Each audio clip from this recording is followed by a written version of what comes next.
Chapter 2257 judgement and eternity.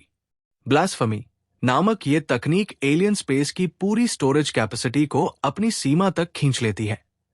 लड़ाई के दौरान दोनों के हमलों से उत्पन्न ऊर्जा के अवशेषों को पूरी तरह इकट्ठा करती है और जब वो अपनी सीमा पर पहुंच जाती है तो एक ही झटके में सब बाहर निकाल देती है। ये झंग यी की अब तक की सबसे घातक चाल थी। इतनी भयानक ऊर्जा और दिल दहला देने वाला दबाव देखकर इस वक्त पूरी तरह हत्या की मंशा में डूबे झेंग लो के मन में भी पहली बार डर की एक लहर उठी। वो जलन गर्मी से नहीं थी बल्कि अत्यधिक ऊर्जा विकिरण रेडिएशन से। बस उस काले गोले को देखकर लगता था जैसे शरीर की हर कोशिका फटने वाली है। झंग यी को खुद भी पता था कि इस हमले से वो खुद को नुकसान पहुंचा सकता है, इसलिए उसे पूरी तरह रक्षा की स्थिति में रहना होगा। लेकिन सौभाग्य से लिंग का मानव रूप वहां मौजूद था, इसलिए ये समस्या टल गई। वो विशाल अंधकारमय तारा धीरे धीरे नीचे गिर रहा था, दिखने में जैसे बहुत धीमा हो, लेकिन उसकी ताकत असीम थी। झेंग लो बचने की कोशिश कर रहा था, पर यह ऐसा ही था जैसे कोई इंसान सूरज से दूरी बनाने की कोशिश करे। वो अंधकारमय तारा लगातार नीचे गिरता रहा और चाहे झेंग लो किसी भी दिशा में भागे, वो उसके और करीब आता जा रहा था। जैसे ही तारा उसके 1000 मीटर के दायरे में पहुंचा, उसके शरीर से खून तेज धार की तरह फूट पड़ा। उसका शरीर बिखरने लगा। तुम मर जाओगे। ये पहला मौका था जब ये विचार झेंग लो के मन में आया। अगर वो इस हमले से सीधा टकरा गया तो अपने मौजूदा रूप में भी निश्चित रूप से मर जाएगा। आखिरकार इस तकनीक की ज्यादातर ऊर्जा तो उसी की खुद की थी, यानी वो खुद को ही हजारों बार चोट पहुंचा रहा था। मौत के डर ने उसके रक्त को और तेज बहा दिया और उसका मस्तिष्क और तीव्रता से काम करने लगा। नहीं, मैं नहीं मर सकता, मैं नहीं हार सकता। मैं वुलुयन एम्पायर का रक्षक हूं। मुझे जिंदा रहना होगा, दुश्मनों को हराना होगा, कुचलना होगा, मारना होगा। अपने वुलुयन क्लैन की रक्षा करनी होगी। उसकी आंखें हरे रंग में चमक उठीं, उनमें खून की नसें भयानक रूप से उभर आई। उसने अपने दांतों भरे मुंह से एक भयावह दहाड़ लगाई। Hold head high. उसके शरीर की हर कोशिका अपनी आखिरी सीमा तक काम कर रही थी। माइटोकॉन्ड्रिया जलकर राख होने की हद तक पहुंच चुके थे। असंख्य कोशिकाएं मर रही थी। उसने अपने शरीर की सारी ऊर्जा निचोड़ ली, अपनी भी और वो भी जो उसकी नहीं थी।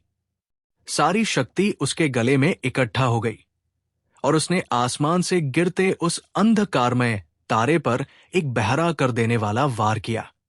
काले प्रकाश की 2 धाराएं, पारदर्शी और विनाशकारी, आपस में टकराई जैसे 2 ग्रह टकराते हों, और उसी क्षण अकल्पनीय ऊर्जा विस्फोट हुआ। झंग यी की वॉइड पावर असल में एंटीमैटर पर आधारित थी, यानी वो इस दुनिया के हर भौतिक पदार्थ से टकराकर एक भयानक एंटीमैटर एक्सप्लोजन उत्पन्न करती थी। दोनों की शक्ति लगभग बराबर थी, लेकिन झंग यी, जो दूसरों से संचित ऊर्जा का प्रयोग कर रहा था, स्थिति पर ज्यादा नियंत्रण में था। उसने अपने हाथ सामने रखे और लिंग के मानव शरीर को एक्सप्लोजन की शॉकवेव से बचाव के लिए ढाल बना लिया। बस अफसोस ये था कि ब्लास्फेमी का प्रयोग डायमेंशनल गेट की मजबूती को घटा देता है, इसलिए इस तकनीक का आदर्श उपयोग केवल एक बार ही हो सकता है। दूसरी बार इस्तेमाल करने पर इसकी शक्ति बहुत कम हो जाएगी। पर इस एक बार का प्रभाव झंग यी के लिए काफी था। वो शॉकवेव सुनामी की तरह फैली, लहर दर लहर, और आसपास की जगह को बांधने वाली सारी बाइंडिंग चेन्स चकनाचूर होकर हवा में बिखर गई। आसमान में भयंकर ऊर्जा तूफान फूटा, जिसने विशाल अंतरिक्ष में एक छेद बना दिया, और उससे निकली ऊर्जा ने विनाशकारी बवंडर हरिकेन खड़ा कर दिया। झंग यी ने लिंग के शरीर में मौजूद एनर्जी डिस्प्ले पर नजर डाली, जो अब लगभग खत्म होने की कगार पर थी। उसने दूर देखा, उस दिशा में जहां झेंग लो था। जब ऊर्जा का अराजक तूफान थमा तो उसने झेंग लो को देखा। उसकी आकृति टूटी हुई, लहूलुहान और थकी हुई थी। एक वक्त का गर्वीला जनरल अब बुरी तरह झुलस चुका था, जैसे कोई तोप ज्यादा चलने से तपकर पिघलने लगी हो। वो अब एक हरे रंग की मम्मी जैसा दिख रहा था। सिर के सारे बाल झड़ चुके थे और शरीर पर फैले खून के निशान भयानक लग रहे थे। उसने झंग यी की तरफ देखा और उसकी आंखों में अब भी वही जानलेवा नफरत चमक रही थी। मैं अब भी जिंदा हूं। अगला मरने वाला तुम हो। उसने कांपते हुए उंगली झंग यी की तरफ उठाई। शरीर मौत के करीब था, पर आवाज में अब भी वही अटूट दबदबा था। झंग यी चौकन्ना हो गया। ओह, लेकिन लगता है मरने की बारी तो तुम्हारी ही है। झेंग लो अचानक हंस पड़ा। उसकी हंसी भयानक और डरावनी थी। उसने अपने हाथों को ऊपर नीचे जोड़ लिया और उसकी हथेलियों में एक ऐसी ऊर्जा उभरने लगी जैसी पहले कभी नहीं देखी गई थी। झंग यी की आंखें हल्की चौड़ी हो गई। क्या ये पागल हो गया है? वो जो शक्ति इस्तेमाल कर रहा था, वो उसकी अपनी जीवन शक्ति को जला रही थी। वो अब किसी भी कीमत पर झंग यी को अपने साथ मरने के लिए खींचना चाहता था। इस पल झेंग लो को एहसास हो गया था कि वुलुयन एम्पायर विनाश के कगार पर है। उसके दिल की आखिरी उम्मीद बुझ गई थी और इंसानों के प्रति उसका घमंड भी टूट चुका था। अब उसने स्वीकार कर लिया था कि ये एक ऐसा भयानक जाति है जो उसके पूरे वुलुयन क्लैन को मिटा सकती है। इसलिए एम्पायर के युद्ध देवता के रूप में उसने तय किया, अगर मरना ही है तो दुश्मन को भी साथ लेकर जाऊंगा। अगर हार गए तो मौत तय है। उसकी हथेलियों में काला प्रकाश तेजी से जमा होने लगा और मौत की गंध हवा में फैल गई। झंग यी की बाई आंख में मौजूद सेकेंड हैंड ऑफ टाइम शक्ति उसे भविष्य देखने की क्षमता देती थी। लेकिन अब उसे महसूस हुआ, भविष्य के दृश्य धुंधले पड़ने लगे हैं। ये शक्ति इतनी प्रबल थी कि उसने भविष्य को भी प्रभावित करना शुरू कर दिया था। झंग यी ने अब जरा भी देर नहीं की। उसने जोर से कहा, लिंग, अब तुम्हारी बारी है। झंग यी के भीतर मजबूत बनने की झूठी शान नहीं थी। हालात बड़े हों तो वो बिना झिझक किसी और से मदद मांगने में संकोच नहीं करता था। उसका ये निस्वार्थ साहस वाकई प्रेरणादायक था। लिंग की आंखों में गहरे नीले रंग की किरणें चमकी। उसकी एनर्जी कोर में मौजूद सारी ऊर्जा एक साथ फट पड़ी। ये वैसा था जैसे किसी कार के फ्यूल टैंक में आखिरी बार बचा हुआ गैस भी पूरा निचोड़ लिया जाए और एक्सेलरेटर को पूरी तरह दबा दिया जाए। लिंग के आसपास की स्पेस थम सी गई। आसपास का हर कण मानो रुक गया हो। उसने अपनी लंबी तलवार म्यान में डाली, फिर ऊंचा उठाया और सारी शक्ति उसमें केंद्रित कर दी। उधर झेंग लो ने भी अपना अंतिम हमला छोड़ा। वो वार इतना तेज था कि उसने पूरे आसमान को ढक लिया। झंग यी के पास अब बचने की कोई जगह नहीं थी। समय और अंतरिक्ष दोनों विकृत हो गए। क्लैंग! उसी क्षण लिंग की आइस ड्रैगन स्वॉर्ड बाहर निकली और आसमान में गूंज उठा एक ऊंचा तीखा ड्रैगन का गर्जन। नीले बर्फीले प्रकाश से भरा विशाल क्षेत्र बना और उसकी ठंडी बर्फीली शक्ति ने सब कुछ अपने भीतर समा लिया। Chapter 2258 the visible is powerless, the invisible is powerful. ये ठंड बर्फ की नहीं थी, बल्कि उस सन्नाटे भरी दुनिया की शुद्ध शांति से आई हुई आत्मा तक को जमा देने वाली ठंडक थी। आइस ड्रैगन स्वॉर्ड जोर से नीचे की ओर गिरी, बिल्कुल साधारण, बिना किसी दिखावे के, पर उसका पारदर्शी नीला स्वॉर्ड लाइट ऐसा लग रहा था जैसे उसने पूरी दुनिया को दो हिस्सों में बांट दिया हो। उस पल झंग यी को फिर से वही दृश्य महसूस हुआ जो उसने उस दिन तियन्यू पैलेस में देखा था। वो अंतिम आक्रमण की शक्ति थी, शुद्ध एथेरिक पावर का प्रदर्शन, जो ब्रह्मांड के सबसे मूलभूत नियमों का इस्तेमाल करके भौतिक दुनिया की गति को प्रभावित कर रही थी। वो शक्ति इंसानों के वर्तमान समझे जाने वाले सभी सुपरनैचुरल पावर्स से परे थी। झंग यी उस टक्कर को लगभग देख ही नहीं पा रहा था। वो सिर्फ सेकेंड हैंड ऑफ टाइम की मदद से थोड़ी धुंधली झलक भर देख सका। चाहे वो लिंग की शक्ति हो या झेंग लो की, दोनों ही उसकी वर्तमान समझ से बहुत आगे थी। लेकिन इस स्तर की लड़ाई देखकर उसकी समझ ईथर, स्पिरिचुअल मैटर, टेलीकिनेसिस और मैटर के बारे में और गहरी हो गई। इस वार के साथ आसमान पूरी तरह प्रकाश से भर गया। पूरे वुलुयन एम्पायर में, चारों दिशाओं में, सबने वो भव्य और चमकीली ऊर्जा की रोशनी देखी। इतनी उज्जवल कि आसमान का रंग ही बदल गया। लेकिन किसी को नहीं पता था कि इस युद्ध का परिणाम क्या होगा। सभी सिर्फ भय में झुक गए और प्रार्थना करने लगे कि उनके पक्ष का सबसे शक्तिशाली योद्धा ही विजयी हो। झंग यी ने लिंग की एनर्जी बार की ओर देखा, जो अब पूरी तरह खाली हो चुकी थी। उसने मन ही मन एक गहरी सांस ली। पूरे राष्ट्र से संचित ऊर्जा बस 2 घंटे से कुछ ज्यादा समय तक ही लिंग के मानव शरीर को नियंत्रित कर सकी, और यह भी उसकी पूर्ण रिकवरी की स्थिति नहीं थी। अगर उसे फिर से अपने चरम रूप में लाना हो तो शायद पूरे संसार की संयुक्त शक्ति चाहिए होगी। अब समझ में आया कि लिंग ने क्यों कहा था, जो दिखाई देता है वो शक्तिहीन है, और जो अदृश्य है वही वास्तव में शक्तिशाली है। सिर्फ ईथर की शक्ति ही सर्वोच्च है। उसी समय एक ठंडी और भयानक मर्डरस ऑरा ने झंग यी के पूरे शरीर को घेर लिया। उसने ऊपर देखा। सामने झेंग लो था, जो अब बेहद थका हुआ और कमजोर लग रहा था, पर उसकी नजरें अब भी घृणा और क्रोध से भरी हुई थी। उसके शरीर से गहरे हरे रंग का खून टपक रहा था, जो हवा में पहुंचते ही भाप बनकर उड़ जाता था। वो जानबूझकर ऐसा कर रहा था क्योंकि उसे झंग यी के हाथों बहुत बड़ी हार मिली थी। उसका खून लगभग सूख चुका था और उसका शरीर सिर्फ चमड़ी और हड्डियों का ढांचा रह गया था। इस टक्कर में, या यूं कहें लिंग के मानव रूप से हुए युद्ध में, उसने अपना सब कुछ जला डाला था। हालांकि झंग यी की हालत भी अब बहुत अच्छी नहीं थी।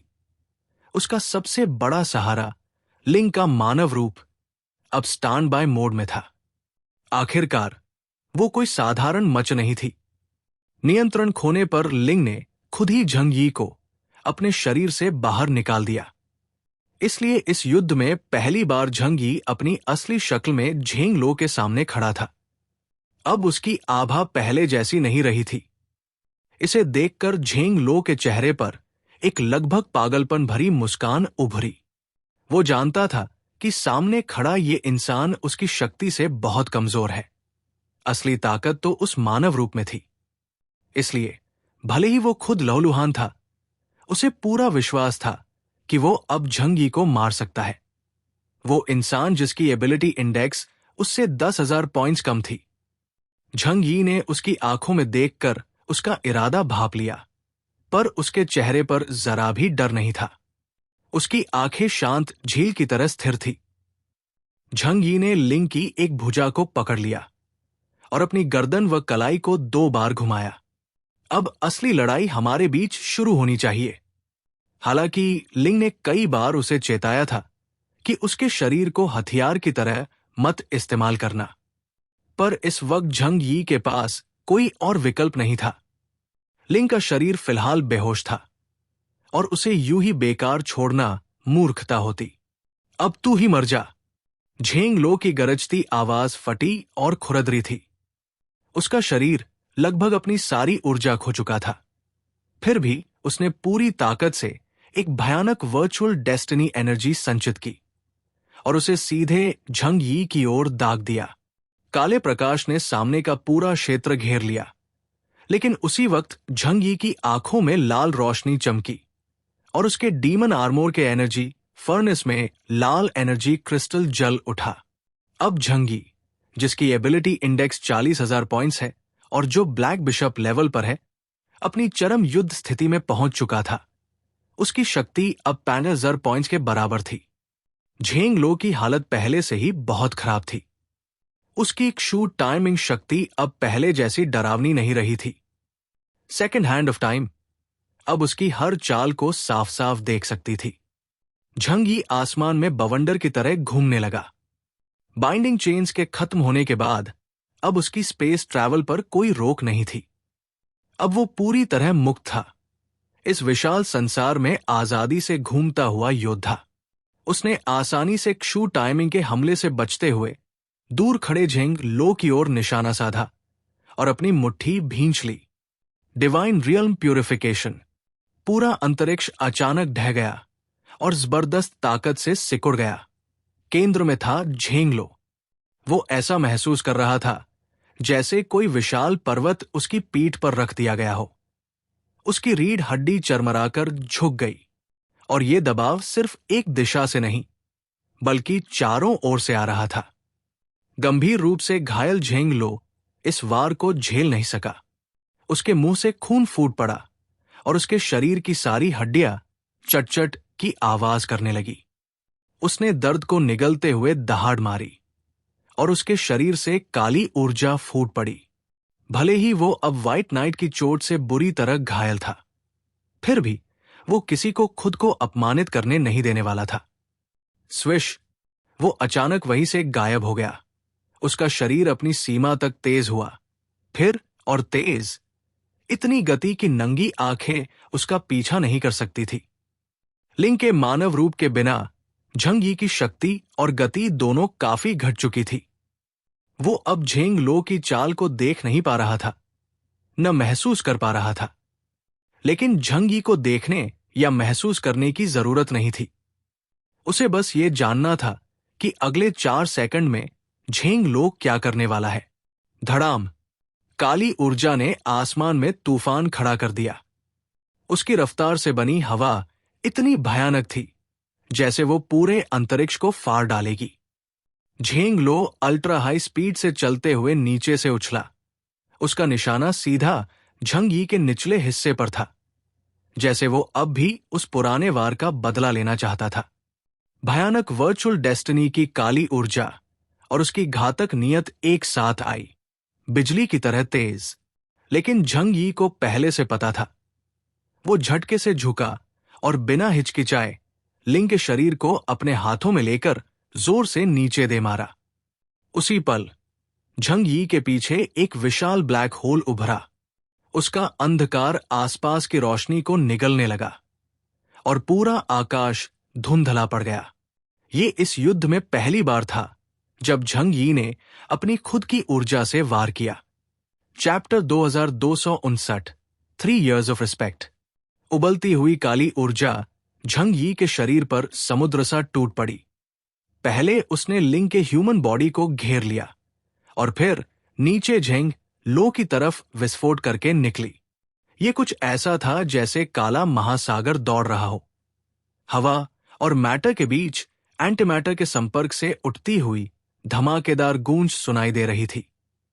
ये सिर्फ साधारण एनर्जी बॉडी नहीं थी, बल्कि ऐसा लग रहा था कि किसी जहरीले, दूषित पदार्थों वाली दुनिया में एक विशाल एस्फाल्ट नदी की मौजूदगी नियंत्रित की जा रही हो। Dark realm chasing flow.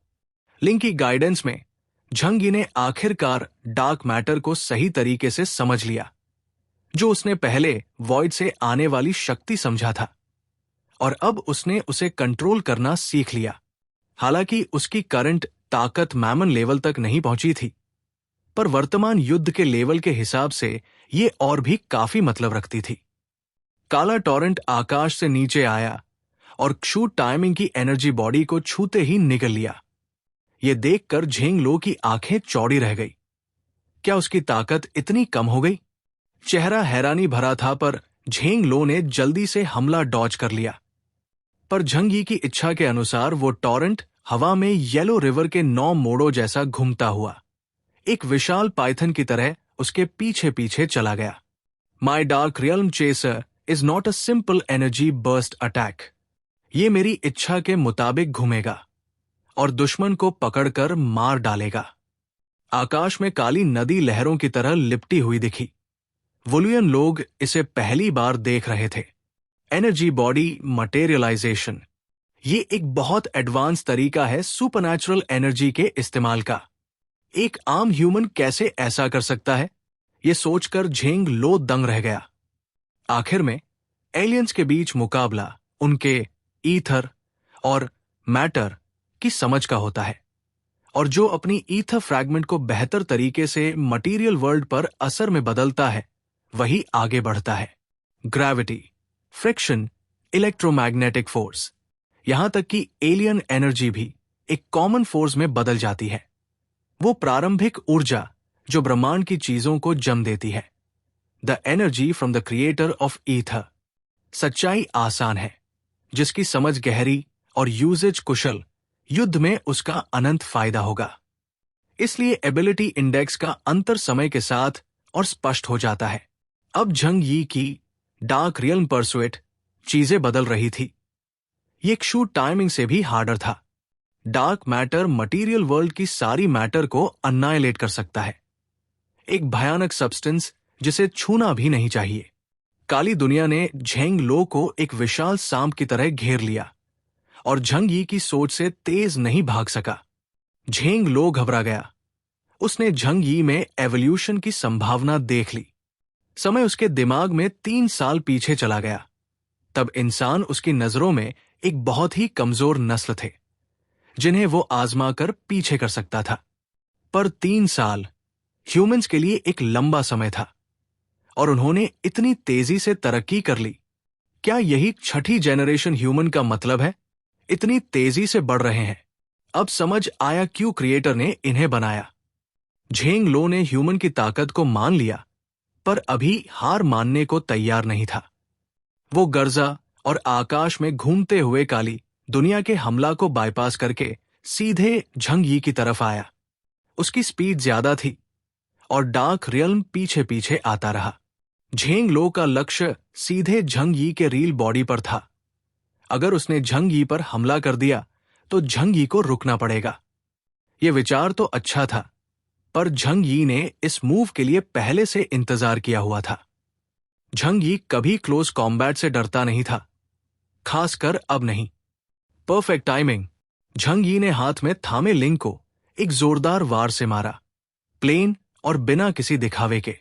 Zheng लो ने मारा और एक ही पंच से ऐसा तूफान उभरा कि दोनों एक दूसरे पर टूट पड़े, और वही पंच छूते ही बूम, झेंग लो का मुक्का लिंग के शरीर से टकराया और उसे लगा जैसे उसने ब्रह्मांड की सबसे कठोर चीज पर वार किया हो। उसकी मुट्ठी तक दर्द महसूस करने लगी। ये क्या बकवास है? क्या ह्यूमन टेक्नोलॉजी इस लेवल पर आ चुकी है? झेंग लो की दाहिनी मुट्ठी की हड्डियां टूटकर खून छीनने लगी और वो दहाड़ पड़ा। झंग यी ने डीमन आर्मोर के जरिए झेंग लो की शक्ति को छीन लिया।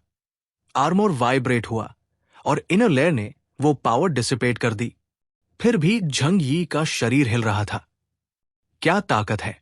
इस लिजर्डमैन की टैलेंट वाकई डरावनी है। झंग यी ने मन ही मन कहा, शायद लिजर्डमैन नाम सही नहीं बैठता। अरबों साल पहले ये जाति डायनासोर्स जैसी रही होगी। विशाल शरीर और ग्रह के खास वातावरण ने उन्हें बहुत मजबूत बनाया। वुलुयन ट्राइब का अतीत शानदार रहा होगा, पर अब झंग यी जैसा इंसान उन्हें मिली जिंदगी में मिला। झंग यी ने फिर से गर्दन घुमाई और लिंग का शरीर पकड़े हुए हमला जारी रखा। पीछे से वो विशाल अंडरकरंट भी तेजी से आ रहा था। सामने और पीछे दोनों तरफ से हमला। एक नई जंग शुरू हुई और झंग यी ने धीरे धीरे कदम बढ़ाए। उसने देखा कि झेंग लो अपनी सीमा पर पहुंच चुका है। अगर इसी तरह लड़ा जाए तो अंततः झंग यी जीत जाएगा। पर झंग यी कोई रिस्क नहीं ले रहा था। बिशप लेवल एलियन के लिए लाइफ रिस्किंग मूव बहुत खतरनाक होते हैं, और झंग यी भी किसी सिग्नल का इंतजार कर रहा था। वो सिग्नल जो पूरे कॉलिशन को जनरल ऑफेंसिव करने का मौका दे। ऊपर आकाश में युद्ध का दबाव सारी वुलुयन एम्पायर पर फैल गया था। इंपीरियल पैलेस के केंद्र में यांग जिंगसिन के पीछे एक विशाल काला बादल तैर रहा था। फॉलन पपेट धीमे धीमे झुककर टंगे हुए थे, शांति से अपनी मास्टर्स कंट्रोल का इंतजार कर रहे थे। और उसके सामने एक प्राचीन, काला और से भरा हुआ मच गेट पर खड़ा था, जैसे अंडर की कदर करता हुआ। प्यारे दर्शकों, प्लीज वीडियो को 800 लाइक और कमेंट जरूर करें। देखते हैं इस बार हमें कितने लाइक्स मिलते हैं। प्लीज सब्सक्राइब करें। Thank you so much.